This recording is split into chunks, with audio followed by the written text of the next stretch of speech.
Welcome back, McFly subscribers. Today we're tying the Comparadun, a fairly simple and quick mayfly dry that doesn't use expensive hackle. Now, I will discuss this fly in more detail later in the video, as I'm sure you want to get started tying right away. But in case you haven't seen this channel before, This is McFly Angler.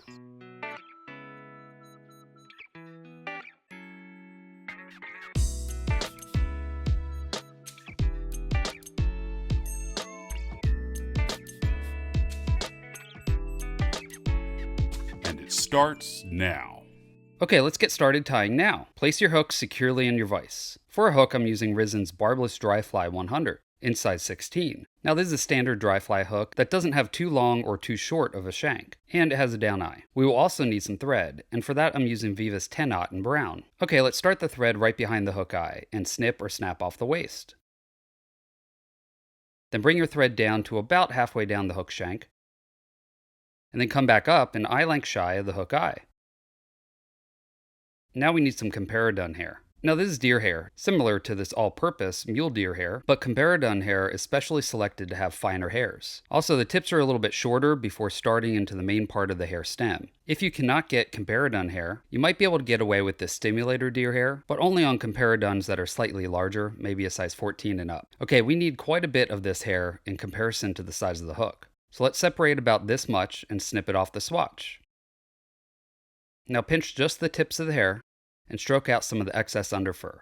Then we need to comb out the underfur and loose hairs with a comb. And these cheap combs from Walmart or a dollar store will be sufficient. You really want to make sure and get all the underfur out. Okay, when cleaned up, then we will stick it in our stacker with the tips down and stack the clumps so the tips align.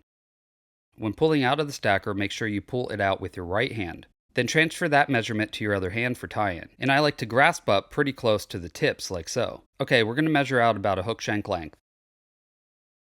And then make a pinch wrap there and halfway bind down on the thread. Then make another wrap right behind the first wrap and finish binding down very tightly. Now continue making wraps rearward while holding on to the butt ends of the hair. And bind down very tightly on that last wrap. Now we're going to cut off the butt ends at an angle.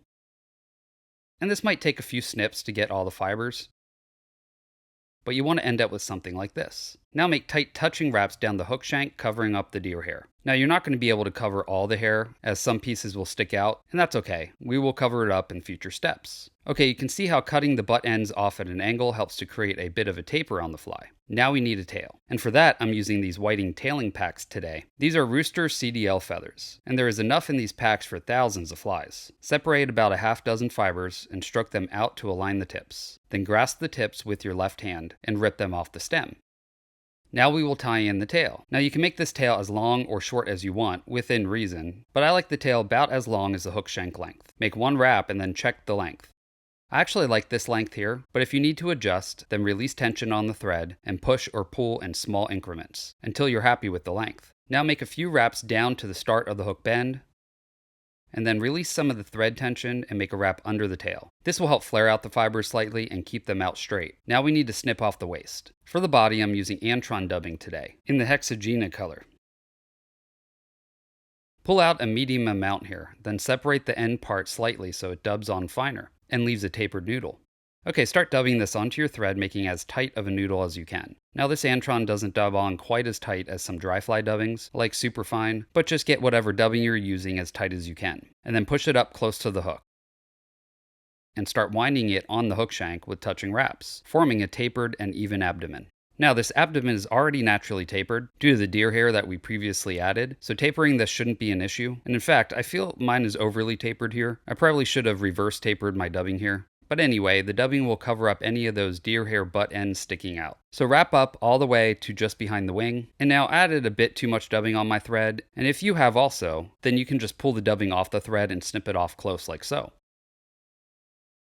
Now we're going to need to stand the deer hair up. Let's pull the hair back and make a few wraps in front of it to form a thread dam that will help hold these hairs up.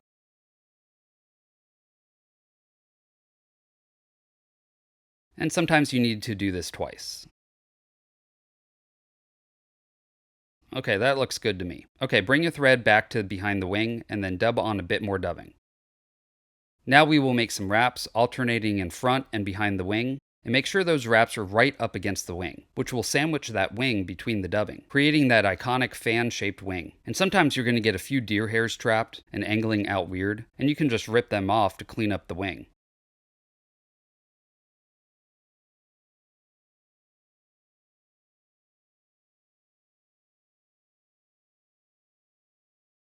Alright, I feel like I have too much dubbing again, so I'm taking some off.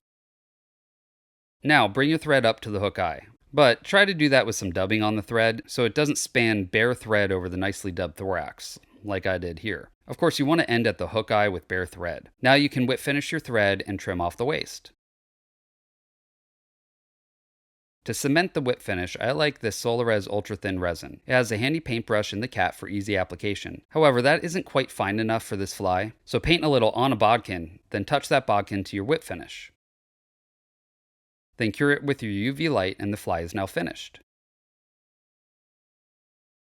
You can, of course, at this point adjust the wing to your liking if you want, pulling the sides out to fan out even more. But there we go, the finished Comparadun fly. And as I mentioned before, I spanned this area with bare thread, so try not to do that. Here is a better tied one, and as you can see, the underside is more clean, and the taper is a little better as well, in my opinion, but either way, both of these will still catch fish. Comparaduns are super effective at mimicking both adult and emerging mayflies, and the nice thing is that they don't use expensive hackle. As of late, hackle has gotten incredibly expensive, so Comparaduns are the answer to this problem. You can tie up a few dozen of them with a $7 swatch of Comparadun hair, instead of having to drop $60 to $80 on a nice whiting cape, or even hundreds on a high-end saddle. These sit on top of the water, so the wing is above the water surface, but the body does hang down slightly, better mimicking an emerger in my opinion. However, these also do well at representing a full adult mayfly. And the fan on these wings helps stabilize these as well, keeping them from rolling over. I generally do not have many issues with these landing upside down, as they always right themselves, which cannot be said for some other dries out there. Now, a Comparadun is basically a style of tying, where the wing gets sandwiched between the dubbing, and I chose to tie the whole body with dubbing, which is pretty common. However, you can use other materials like turkey biots to make the abdomen.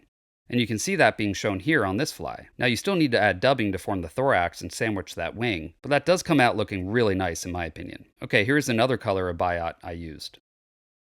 You can also use materials to rib the fly, like this crystal flash, as represented with this fly, a dubbing abdomen with ribbing.